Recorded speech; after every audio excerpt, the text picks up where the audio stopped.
तो कक्षा 9वीं के छात्र लगातार से कमेंट कर रहे थे कि हमारा 10 तारीख का पेपर लेकर के आए। 10 दिसंबर को आपका अर्धवार्षिक परीक्षा का सामाजिक विज्ञान का पेपर होने वाला है। देखो भाई, ओपन बोर्ड आपके पेपर जारी कर रहा है, ओपन बोर्ड द्वारा पेपर आपके बन के आ रहे हैं। तो ये वाला पैटर्न आपका आ रहा है, क्या वार्षिक परीक्षा वाला पैटर्न आपका आ रहा है ना। तो इस पैटर्न में आपका पेपर जो है कल 10 दिसंबर को आने वाला है और मैं ये मॉडल पेपर आपको पूरा कंप्लीट करवाने वाला हूँ। देखिए इस तरीके से आपका पूरा पेपर का पैटर्न रहने वाला है। सबसे पहले आपको सभी निर्देश पढ़ लेना है, जो है सभी प्रश्न हल करना अनिवार्य है। पूरे में आंसर बताऊंगा, 1 से लेकर के 23 तक के सभी क्वेश्चन के आंसर मैं इस वीडियो में कवर करवा दूंगा। इन्हें करके चले जाना तो आप पेपर में बहुत अच्छा स्कोर करेंगे। अगला है आपका प्रत्येक प्रश्न के लिए आवंटित अंक उसके सम्मुख अंकित किए गए, जैसे 2 का है, 3 का है, 4 का है, सामने लिखे गए अंक है ना।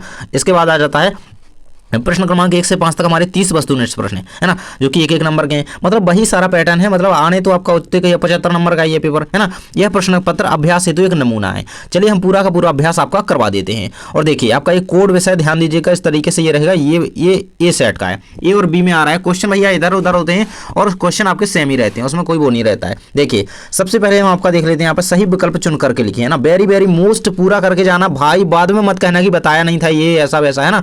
तो देखिए पूरे क्वेश्चन के आंसर मैं आपको देने वाला हूं, बिल्कुल याद करते चलना और चैनल को सब्सक्राइब कर दो। जो घंटी है ना नीचे उसे भी दबा देना है ना, सब्सक्राइब करके, ताकि आप अगला वीडियो ना आपको मिल जाए तुरंत से। देखिए सही विकल्प में पहला क्वेश्चन है आपका, भारत के दक्षिण में कौन सा सागर है। देखिए तो हम भारत का नक्शा जब हम देखते हैं कुछ इस तरीके से, तो नीचे हमें कौन सा सागर दिखाई देता है। तो यहाँ पे हम हिंद महासागर को देखते हैं। कौन सा? हिंद महासागर। यहाँ पे याद रखना, अरब सागर यहाँ पे हो जाता है, बंगाल की खाड़ी यहाँ पे है, प्रशांत महासागर तो इस ओर है ना, तो इसे नहीं देखना है। ये आपका क्या हो जाएगा? हिंद महासागर। याद रखिएगा दक्षिण में कौन सा सागर है? हिंद महासागर। नेक्स्ट हमारा, कोई किस नदी को दक्षिण भारत की जो है गंगा कहा जाता है। भैया वीडियो को लाइक कर देना, नहीं तो यार प्लीज यार थोड़ा लाइक वाइक तो कर दिया करो ना, है ना। देखिए दक्षिण भारत की गंगा किसे कहा जाता है भाई? तो गोदावरी, कावेरी या फिर कृष्णा या फिर बैन गंगा। तो भाई कई लोग इसका बैन गंगा लगा देंगे। गंगा भाई तो ये गोदावरी को कहा जाता है। किसे? दक्षिण भारत की गंगा जो है गोदावरी नदी को कहा जाता है। ये आंसर याद रखिएगा, बिल्कुल से दिमाग में बिठा लो और जो करना हो। जानकारी टीच को भूल मत जाना, सब्सक्राइब जानकारी टीच को कर लो। फ्रांस की क्रांति कब आरंभ हुई थी? तो भाई कब हुई थी? 1780, 90, 89, 1960। तो वो 1789 में। याद रखना 1789 में फ्रांस की क्रांति हुई थी, है ना, ये याद रखना आरंभ। नेक्स्ट हमारा रहेगा, हिटलर का मुख्य अर्थशास्त्री कौन था? हार्ल मार्क्स, जॉन एबर्ट, विलियम केसर या हिंडनबर्ग। तो इसका आंसर आपका हो जाएगा यहाँ पे हार्ल मार्क्स। आंसर याद रखिएगा, दिया गया है। भाई सब्सक्राइब कर लेना, क्योंकि अगला पेपर ना अंग्रेजी विषय का है, संस्कृत विषय का है, इनकी तैयारी मैं ही करवाने वाला हूँ। सब्सक्राइब का बटन जल्दी से दबा दो, है ना। देखिए अगला क्वेश्चन दिया गया है, लोकतंत्र के लिए आवश्यक है। तो धन बल, क्या पैसों की जरूरत है लोकतंत्र के लिए? स्वतंत्र और निष्पक्ष चुनाव, अशिक्षा या निरंकुशता। तो भाई लोकतंत्र के लिए किस चीज की आवश्यकता होती है? स्वतंत्र और निष्पक्ष चुनाव की। ये आपका 12 नंबर का ऑप्शन का आंसर सही हो जाएगा। इसके बाद हमारा नेक्स्ट क्वेश्चन आ जाता है, इनमें से स्थायी पूंजी कौन सी है? यंत्र है, कंप्यूटर है, भूमि है, उपरोक्त सभी है। तो भाई किसकी बात की जा रही है? स्थायी पूंजी की बात की जा रही है। तो देखिए स्थायी पूंजी जो होती है आपकी, यहाँ पे देखिए उपरोक्त सभी भी इसका आंसर हो सकता है, लेकिन पूंजी अगर भूमि इसका आंसर लगाएं तो बिल्कुल सही रहेगा ना, ये आप करेगा। इसमें थोड़ा डाउट है, आप लोग क्लियर कर सकें तो करवा दीजिएगा। अगला है आपका, रिक्त स्थानों की पूर्ति कीजिए। भाई 6 नंबर के ना रिक्त स्थान आने वाले हैं, सबके आंसर बताऊंगा। उससे पहले अगर लाइक नहीं किया अभी तक तो लाइक कर देना। देखिए ये रहेगा आपका पहले नंबर का प्रश्न, कहता है कि भारत की भूमि का क्षेत्रफल खालिस्तान वर्ग किलोमीटर है। तो कितना है? मैं लिख देता हूँ, आपको स्क्रीनशॉट कर लेना है। देखिए 32,87,263 वर्ग किलोमीटर। यहाँ पे कॉमा लगे हुए हैं ना, दशमलव मत मान लेना। देखिए 32,87,263 यही आपको लिख देना है, वर्ग किलोमीटर है ना। अगला है आपका सेकंड, लोगों का एक स्थान से दूसरे स्थान पर जाकर के बसना क्या कहलाता है? तो इसे हम क्या कहते हैं? इसे हम प्रवासन कहते हैं। क्या कहते हैं भाई? इसे हम प्रवासन, इस तरीके से प्रा लिखा हुआ है, थोड़ा ठीक नहीं बना लेकिन ठीक है, प्रवासन आपको उत्तर में लिख लेना है।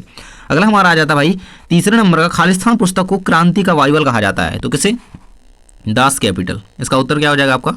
Das Kapital. भाई इसका उत्तर याद कर लो अच्छी तरीके से। और देखिए अपने खास मित्र को, किसी को शेयर मत करना, केवल अपने मित्र को, एक अपना जो परम मित्र होता है ना, बेस्ट फ्रेंड, जो आपका जिगरी यार है, उसी को शेयर कर दो केवल, है ना। भारत में राष्ट्रपति का कार्यकाल खालिस्तान होता है तो कितना होता है? 5 वर्ष का होता है ना, 5 ईयर्स का होता है। कितना? 5 वर्ष आपको लिख देना है, 5 याद रखना इसका। नेक्स्ट है, भारत में वोट डालने की उम्र भाई सबको पता है 18 वर्ष है ना, इसका उत्तर 18 वर्ष हो जाएगा। लोकसभा सदस्यों को चुनाव खालिस्तान जो है प्रदान करता है। चुनाव चिन्ह कौन देता है लोकसभा सदस्यों को? भाई ये कौन देता है? निर्वाचन आयोग देता है। निर्वाचन आयोग इस तरीके से लिख दीजिएगा। चुनाव चिन्ह जो होते हैं जैसे कमल का फूल हो गया, हाथ का पंजा हो गया, है ना, ये कौन देता है? ये निर्वाचन आयोग देता है, तो याद रखिएगा।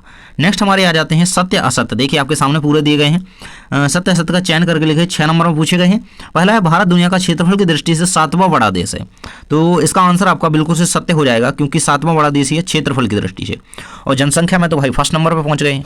अगला है आपका सेकंड नंबर का, रूस की सामूहिक खेती को कोल खोज कहा जाता है, तो बिल्कुल ये सत्य रहेगा। अगला है भारत एक धर्मनिरपेक्ष राज्य है, तो ये इसका आंसर आपका रहेगा बिल्कुल सत्य है। अगला है लोकतंत्र में शासकों का चुनाव जनता करती है, तो भाई बिल्कुल करती है। भारत में आम चुनाव प्रत्येक 5 वर्ष बाद होते हैं, तो बिल्कुल होते हैं। उत्पादन भूमि श्रम और पूंजी उत्पादन के कारक हैं। उत्पादन भूमि जो है श्रम पूंजी और श्रम और पूंजी उत्पादन के कारक हैं, तो इसका आंसर आपको लगा लेना है सत्य। इस तरीके से आपके सभी जो है सत्य हो जाते हैं, इन्हें अच्छी तरीके से दिमाग में बिठा लो भाई, है ना। नेक्स्ट हमारा आ जाते हैं यहाँ पर सही जोड़ी के रूप में क्वेश्चन। देखिए तो सही जोड़ी किस तरीके से आप लगाएंगे भैया, मैं आपको बता दूंगा। 6 नंबर की आपकी सही जोड़ी मेरे को छपने वाली है। देखिए तो प्राकृतिक संसाधन, तो प्राकृतिक संसाधन इनमें क्या है, तो भाई भूमि है जो प्राकृतिक संसाधन है, लगा लीजिएगा। आजाद हिंद की फौज की स्थापना किसने करी थी, नेताजी सुभाष चंद्र बोस ने। मत्स्य पालन जो है प्राथमिक क्षेत्र के अंतर्गत आता है। अगला है डॉक्टर राजेंद्र प्रसाद, वो कौन थे, संविधान सभा के अध्यक्ष। ड्यूमा, रूस की संसद का नाम क्या है, ड्यूमा इसको कहा जाता है। गेस्टापो एक गुप्तचर सेवा कहलाती थी, उसे हम गेस्टापो कहते हैं। तो इस तरीके से आपकी 6 नंबर की सही जोड़ियां हो जाती हैं कंप्लीट। और जानकारी टीच को याद रखना भाई, भूल मत जाना, है ना। जब भी अगर आपके पेपर वगैरह हैं, इंपोर्टेंट क्वेश्चन चाहिए परीक्षा की तैयारी, तो जानकारी टीच सर्च किया करो, सीधी बात है ना। आपका अगला क्वेश्चन आ जाता है लोकसभा के सदस्यों का चुनाव किस प्रणाली से होता है ना। किस प्रणाली से होता है, तो देखिए एक चुनावी प्रक्रिया होती है, मतदान प्रणाली कह सकते हैं, एक तरीके से लोकतांत्रिक प्रणाली भी कह सकते हैं, है ना। तो ये लोकतांत्रिक प्रणाली कह सकते हैं इसे, है ना। और पास्ट प्रणाली भी इसे कहा जाता है, तो लिख लीजिएगा इसका, है ना, लोकतांत्रिक प्रणाली। अगला है आपका हीराकुंड बांध किस नदी पर बना है, तो आप सभी को पता होगा कि हीराकुंड बांध जो है महानदी पर बना हुआ है। हम हर बार क्वेश्चन आपको कंप्लीट करवाते हैं महानदी पर, इसको आंसर याद रखिएगा। अगर है गंगा नदी की प्रमुख सहायक नदी कौन कौन सी हैं, तो मैं आपको उत्तर बता देता हूं, बोल करके आप लिख लीजिएगा कौन कौन सी। लिखिए यहाँ पे लिखने का प्रयास करता हूं, यमुना, घाघरा, घाघरा लिखा है ना, घाघरा। और कौन सी हो जाएगी, गंडक लिख सकते हैं, गोमती लिख सकते हैं, गोमती लिख दीजिए इस तरीके से। ये हो जाएंगे क्या, गंगा नदी की प्रमुख सहायक नदियां। ये आपके तीसरे का उत्तर है और दूसरे का उत्तर सामने है, दिखाया है, स्क्रीनशॉट ले लो। अगला क्वेश्चन हमारा आ जाता है 4 नंबर का, भारत की सबसे लंबी तटरेखा वाला राज्य कौन सा है, तो भाई गुजरात इसका आंसर हो जाएगा। कौन सा, गुजरात, ये आपको आंसर यहाँ पे हो जाएगा। नेक्स्ट है 1917 की रूसी क्रांति को किस नाम से पुकारा जाता है भाई, तो 1917 की बात कर रहा है ना। रशियन क्रांति को किस नाम से पुकारा जाता है, जैसे अक्टूबर क्रांति के नाम से पुकारा जाता है, अक्टूबर क्रांति, इसका नाम याद रखिएगा, ये रहेगा आपके सामने। इसके बाद है पालमपुर गांव में सिंचाई का मुख्य साधन क्या था, है ना। आपने पालमपुर गांव की कहानी अगर पढ़ी है तो आपको पता होगा कि सिंचाई का साधन मुख्य जो था उस गांव में कुएं व क्या था, नलकूप। इस तरीके से आपको इसका उत्तर भाई लिख देना है, ये रहेगा आपका इसका उत्तर नलकूप। तो ये रहेगा हमारे सभी वस्तुनिष्ठ प्रश्नों का उत्तर कंप्लीट हो गया। अब भाई अब अपने खास मित्र को खास मित्र को शेयर कर दी है ना वीडियो, अपने जो भी आपका बेस्ट फ्रेंड है, जो भी आपकी बेस्ट फ्रेंड है ना, उसको सब्सक्राइब कर दो, आपकी बेस्टी उससे सब्सक्राइब कर दो, सॉरी यहाँ उससे शेयर कर दो, है ना, ताकि वो भी सब्सक्राइब कर लेगा, वो भी आगे एक तरह से जुड़ जाएगा, वो भी वीडियो देख लेगा, है ना, उसे शेयर कर देना। प्रश्न नंबर 6 आ जाता है भारत के केंद्र शासित प्रदेशों के नाम लिखिए, अथवा मैं कहता है कि भारत के पड़ोसी देशों के नाम लिखिए। तो केंद्र शासित प्रदेश कौन कौन से हैं भारत के, जैसे दिल्ली हो गया, लक्षद्वीप हो गया, दादर नगर हवेली हो गया, है ना, ये सारे कुछ क्या है भारत के केंद्र शासित प्रदेश हैं। पुडुचेरी हो गया, लक्षद्वीप हो गया, दादर नगर हवेली, अंडमान निकोबार हो गया। तो इनके उत्तर मैं आपको नीचे दिखाऊंगा, नीचे मैंने इनके उत्तर लिखे हैं। देखिए पहले क्वेश्चन मैं आपको पढ़ा देता हूँ, भारत के केंद्र शासित प्रदेशों के नाम लिखिए, अथवा वो कहता है भारत के पड़ोसी देशों के नाम लिखिए। 7 नंबर का प्रश्न कहता है भारत को विश्व में किन के नामों से जाना जाता है। 8वां कहता है कि अथवा में कहता है कि भारत अपवाह तंत्र से क्या आशय है ना। तो चलिए मैं आपको 6 एवं 7 के अथवा शायद इन दोनों का आंसर नीचे दिखा देता हूं। तो सब्सक्राइब कर लेना भाई चैनल को, ताकि आपको हर एक प्रश्न का सॉल्यूशन मिल सके। देखिए भारत के केंद्र शासित प्रदेशों के नाम कौन कौन से हैं, अंडमान निकोबार द्वीप समूह, चंडीगढ़, दादर नगर हवेली, लक्षद्वीप, दिल्ली, पुडुचेरी, जम्मू कश्मीर, लद्दाख। ये रहेंगे 8 केंद्र शासित प्रदेशों के नाम। अथवा में क्वेश्चन था कि भारत के पड़ोसी देशों के नाम लिखिए, स्क्रीनशॉट जल्दी से लेते जाना। पाकिस्तान, चाइना, नेपाल, भूटान, बांग्लादेश, म्यांमार, श्रीलंका, इसकी समुद्री सीमा हमसे जुड़ती है। तो ये हो जाएगा 6वें का उत्तर। अब देख लेते हैं आपके 7वें का उत्तर। 7वें में कहता है भाई कि भारत को किन किन नामों से जाना जाता है। तो भारत, इंडिया, हिंदुस्तान, आर्यावर्त, एक नाम और है, कौन सा, आर्यावर्त, इस नाम से भी भारत को जाना जाता है। अपवाह तंत्र से क्या आशा है, 7वें के अथवा में था ना कि अपवाह तंत्र क्या है समझाइए। तो ये रहेगा उसका उत्तर, आपको कंप्लीट दिया गया है, इसको कंप्लीट कर लेना है, स्क्रीनशॉट ले लीजिए। चलिए आपके पेपर की ओर चलते हैं और देख लेते हैं आपका अगला प्रश्न क्या कह रहा है। अगला प्रश्न कहता है कि भारत के किन्हीं 2 प्रमुख झीलों के नाम लिखिए। और अथवा कहता है कि फ्रांस की क्रांति ने विश्व को कौन से 3 जो है सिद्धांत दिए, फ्रांस की क्रांति ने विश्व को कौन से सिद्धांत दिए, है ना। तो 8वें का उत्तर मैं आपको दिखा दूंगा। चलिए 9वां प्रश्न मैं आपको दिखा देता हूँ। 9वां प्रश्न कहता है कि भारत की जलवायु को प्रभावित करने वाले कारक कौन कौन से हैं, है ना। अथवा में कहता है कि मौसम और जलवायु में कोई 2 अंतर लिखिए। 10 नंबर का प्रश्न है आतंक का राज किसे कहा जाता है। अथवा में एक और क्वेश्चन दिया गया इसके। अथवा कहता है कि 18वीं फ्रांसीसी समाज कितने वर्गों में बटा था। 18वां जो सदी में फ्रांसीसी समाज कितने वर्गों में बटा था भाई, 3 वर्गों में बटा था। चलिए हम 8, 9 और 10 का उत्तर आपको नीचे दिखा देते हैं। चलिए 10 तक हम उत्तर देखेंगे, है ना, 8, 9 और 10 का। ये रहेगा आपके 8वें नंबर के प्रश्न का उत्तर दिया गया है सामने, स्क्रीनशॉट कर लेना इसे। भारत के प्रमुख झीलों के नाम, तो बूलर और चिल्का झील। और फ्रांस की क्रांति ने विश्व को कौन से 3 सिद्धांत दिए, स्वतंत्रता का, समानता का और बंधुत्व का, ये सारे सिद्धांत दिए। इसके बाद 9वें नंबर के प्रश्न का उत्तर रहेगा आपके सामने, भारत की जलवायु को प्रभावित करने वाले कारक कौन कौन से हैं, ये सारे स्क्रीनशॉट कर लो। मौसम और जलवायु में अंतर, ये सारे 2 आपके जलवायु में अंतर दिए गए हैं। इसके बाद 10वें नंबर में था आतंक का राज किसे कहते हैं, आपके सामने उत्तर रहेगा। और 18वीं सदी में फ्रांसीसी समाज कितने वर्गों में भाई, तो 3 वर्गों में बटा था, प्रथम, द्वितीय एवं तृतीय, पादरी, अभिजात वर्ग, आम जनता। इस तरीके से इसे कंप्लीट कर लो। और सब्सक्राइब का बटन भाई नीचे है, वो मैं नहीं आऊँगा दबाने, जल्दी से दबा दो। देखिए यहाँ पे क्या है भाई, 11 नंबर के प्रश्न कह रहा है कि कार्ल मार्क्स का पूंजीवाद पर क्या विचार था। और अथवा में कहता है कि द्वितीय इंटरनेशनल क्या था, है ना, 2 नंबर का प्रश्न है। और 12 नंबर का प्रश्न कहता है कि लोकतांत्रिक सरकार क्या होती है, इसके अथवा में है कि संविधान सभा क्या है ना। और 13 नंबर का प्रश्न है कि पंथ निरपेक्ष क्या है, इसके अथवा में कहता है कि आम चुनाव क्या है। तो 11, 12, 13 इन तीनों के अथवा से चलिए उत्तर हम देख लेते हैं। बिल्कुल से यार लाइक सब्सक्राइब जरूर से किया करो, क्योंकि यार आप लोग ना जुड़ जाओ ना हमसे, तो एकदम बेहतरीन तैयारी आपकी हो जाएगी, है ना। और यही होता है कि परीक्षाओं में केवल वीडियो देखते हो और पहले देखते नहीं हो, सारे इंपॉर्टेंट क्वेश्चन कभी पढ़ ही नहीं पाते हो, है ना। तो किया करो वीडियो, देखा करो वीडियो और सब्सक्राइब किया करो। कार्ल मार्क्स का पूंजीवाद पर क्या विचार था, ये रहेगा 11वीं का उत्तर, 11वीं के अथवा वाले का उत्तर दिया गया है। इसके बाद 12वीं का उत्तर का स्क्रीनशॉट कर लीजिए। ये 12 का लोकतांत्रिक सरकार का दिया गया है, संविधान सभा क्या है, ये आंसर का स्क्रीनशॉट कर लीजिए। 13 में पूछा गया था पंथ निरपेक्ष क्या है ना, पंथ निरपेक्ष यानी कि धर्म निरपेक्ष क्या है। 13 के अथवा का भी आंसर आपका आम चुनाव वाला दिया गया है। चलिए आपके इस 14 नंबर के प्रश्न को देख लेते हैं भाई, बहुत सारे क्वेश्चन हैं, सारे क्वेश्चन के आंसर मैं आपको पूरे देने वाला हूँ। तो सब्सक्राइब तो भाई आप ही को करना होगा, मैं तो वहां पे बटन दबाने आऊंगा नहीं। देखिए सब्सक्राइब, ये रहेगा आपका 14 नंबर का प्रश्न, कार्यशील पूंजी से आपका तात्पर्य क्या है। अथवा में कहता है पालमपुर गांव के विकास तंत्र के बारे में आप क्या समझते हैं। और 15 नंबर का प्रश्न है कि रबी और खरीफ की फसल में 2 अंतर लिखिए। अथवा में कहता है कि मानव पूंजी अन्य संसाधनों से किस प्रकार श्रेष्ठ है, लिखिए। 16 नंबर के प्रश्न में है संसाधन के रूप में लोग किस प्रकार उत्पादन की मात्रा को जो प्रभावित कर रहे हैं। अथवा में क्वेश्चन रहेगा 16 की, देख लेते हैं हम अगली पेज में, अगला पेज में है अथवा में 16 का अथवा है कि मतदाता सूची क्या होती है, लिखिए। 17 नंबर का प्रश्न कहता है कि आर्थिक एवं गैर आर्थिक क्रियाओं में अंतर लिखिए। अथवा में रहेगा कि सर्वाधिक गरीब जनसंख्या वाले 3 राज्यों के नाम लिखिए। चलिए देख लेते हैं आपके 14 से लेकर के 17 तक के प्रश्नों के उत्तर। तो ये रहेगा आपके सामने 14वें नंबर के प्रश्न का उत्तर, कार्यशील पूंजी से आपका क्या तात्पर्य है। अथवा में कहता है कि पालमपुर गांव के विकास तंत्र के बारे में आप क्या जानते हैं। ये देखिए ये उत्तर का दिया गया है पूरा सॉल्यूशन, इसको स्क्रीनशॉट करते जाएंगे। रबी और खरीफ की फसल के बारे में अंतर लिखना था 15 नंबर के प्रश्न में, ये 15 के अथवा का आंसर दिया गया है। नेक्स्ट हम देख लेंगे भाई 16 नंबर के प्रश्न को, तो ये 16 का आंसर आपको दिया गया है।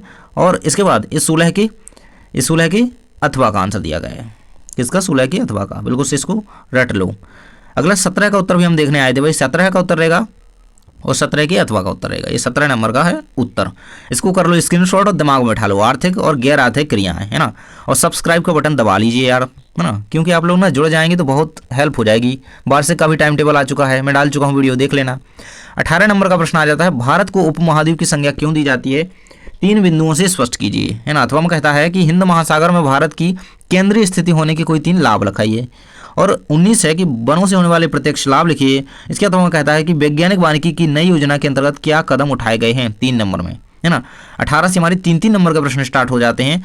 हम 18 को और 19 को दोनों के उत्तर को साथ में देखेंगे। तो चलिए मैं आपको उत्तर की ओर ले चलता हूँ, आप लोग गंतव्य की ओर चलते चलिए। देखिए ये रहेगा भाई 19 नंबर का प्रश्न का उत्तर, वनों से होने वाले प्रत्यक्ष लाभ। भाई 18 का भी तो देखना था, 18 का देखना था, सॉरी। ये रहेगा 18 का, भारत को उपमहाद्वीप की संज्ञा क्यों दी जाती है, क्योंकि देखिए भारत क्या है, एक विशाल भौगोलिक क्षेत्रफल वाला देश है, जिसका क्षेत्रफल 32,87,263 वर्ग किलोमीटर है। यह जो है एशिया के प्राकृतिक रूप से अलग है। देखिए जैसे कि इसमें बड़ी हिमालय पर्वत जैसी श्रृंखला है ना, सांस्कृतिक ऐतिहासिक विविधता हमारे यहाँ पर कितनी ज़्यादा है ना। तो ये सारी चीज़ें अथवा में कहता है कि हिंद महासागर में भारत की केंद्रीय स्थिति का वर्णन कीजिए। 18वें का उत्तर देख रहे हैं हम, 18 जो आपका 3 नंबर में पूछा गया है ना, तो इसको कंप्लीट कर लेना। और 19 का स्क्रीनशॉट ले सकते हो, ये रहेगा आपका 19 का उत्तर। वनों से होने वाले लाभ दिए गए हैं और वानिकी है ना की नई योजना के अंतर्गत क्या कदम उठाए गए, तो ये रहेगा आपका 3 नंबर का प्रश्न जो कि 19 नंबर प्रश्न संख्या में पूछा गया है। इसे कर लो कंप्लीट। आपके चलते हैं अगले प्रश्न की ओर भाई। और लाइक तो मेरे दोस्त आपने कर ही दिया हुआ है। देखिए सबसे पहले हम 20 नंबर का प्रश्न देखेंगे। आर्थिक गतिविधियों को भिन्न क्षेत्र में कैसे वर्गीकृत किया गया है, प्रत्येक क्षेत्र का एक उदाहरण दीजिए। अथवा कहता है कि मानव संसाधन है ना, मानव संसाधन भूमि और भौतिक पूंजी के जैसे अन्य संसाधनों से कैसे भिन्न है, समझा करके लिखिए। अब आ जाते हैं हमारे 4 नंबर के प्रश्न जो कि हमारे नीचे दिए गए हैं। देखिए कहता है कि लोकसभा की शक्तियों को वर्णन कीजिए। 4 शक्तियां लिखेंगे हम लोकसभा की। अथवा में प्रश्न है कि भारत में निर्धनता रेखा का आकलन कैसे किया जाता है ना। चलिए देख लेते हैं हम आपका यहाँ पे 20 और 21 का दोनों का उत्तर है ना। एक 3 नंबर का प्रश्न है, एक 4 नंबर का प्रश्न है। और अपने मित्र को शेयर कर दिया है ना, आपने कर दिया होगा भाई, आप लोग कर देते हैं इतना तो मुझे पता है। देखिए हम किसने कहा, ये भाई 20 का उत्तर देखने आए थे ना, ये रहेगा आपका 20 का उत्तर। आर्थिक गतिविधियों को विभिन्न क्षेत्रों में कैसे वर्गीकृत किया गया है, तो प्राथमिक, द्वितीयक और तृतीयक 3 क्षेत्रों में से बांटा गया है ना। एक प्राथमिक क्षेत्र होता है, द्वितीयक क्षेत्र होता है, तृतीयक क्षेत्र होता है। तृतीयक क्षेत्र को सेवा क्षेत्र भी कहा जाता है ना, याद रखना। शैक्षणिक और बैंकिंग सेवाएं जो है इसी के अंतर्गत आती हैं। और इसके अथवा में क्वेश्चन था कि मानव संसाधन भूमि और भौतिक पूंजी जैसे संसाधनों से कैसे अलग है, तो मानव में क्या होती है, ज्ञान और कौशल की श्रम शक्ति होती है ना, इसको याद रखना। इसके बाद 21 में पूछा गया था आपका कि लोकसभा की शक्तियों का वर्णन कीजिए। 21 नंबर के प्रश्न का उत्तर आपके सामने दिया गया है, स्क्रीनशॉट कर लीजिएगा है ना। इसको थोड़ा और डिटेल में आप लोग लिख लीजिएगा। इस तरीके से ये कंप्लीट होता है हमारा आंसर। चलते हैं अपने अगले प्रश्न की ओर भाई, प्रश्न पत्र की ओर रुख करते हैं। और ये रहेगा हमारा प्रश्न जो कि कहता है भाई कि लोकतंत्र में चुनाव की जरूरत क्यों है, लिखिए 4 नंबर में। अथवा में कहता है कि आचार संहिता क्या है, समझा करके लिखिए। और 4 नंबर में अगला क्वेश्चन 23 नंबर है कि भारत के सीमाकार मानचित्र में निम्नलिखित को दर्शाइए। कौन, अरावली श्रेणी, पूर्वी घाट, विंध्य श्रेणी और महानदी है ना, इनको दर्शाना है आपको। तो हम चलिए देख लेते हैं 22 नंबर के प्रश्न का आंसर, अथवा शायद है ना। तो ये रहेगा आपके सामने 22 नंबर के प्रश्न का उत्तर। ये भाई चल ये रहेगा लोकतंत्र में चुनाव की जरूरत क्यों होती है, ये रहेगा। आचार संहिता क्या है, ये आपके सामने कंप्लीट रहेगा। इसके बाद 23 नंबर में आपको क्या करना था, भारत के सीमांकन मानचित्र में आपको दर्शाना था अरावली को, पूर्वी घाट को, विंध्य श्रेणी को, मेकल श्रृंखला को। तो इसका आंसर मैं इंस्टाग्राम पर एक रील अपलोड करूंगा, उसमें मैं आपको पूरा आंसर इसका कंप्लीट करवा दूंगा। तो जाकर के फॉलो करो, सब्सक्राइब कर लेना चैनल को और दोस्तों के साथ शेयर जरूर से वीडियो को कर देना। थैंक्स फॉर वॉचिंग, मिलते हैं नेक्स्ट वीडियो में। और इसी तरीके के कंटेंट के लिए सब्सक्राइब करके रखें ताकि आपको हर एक सब्जेक्ट की तैयारी मैं करवा सकूं।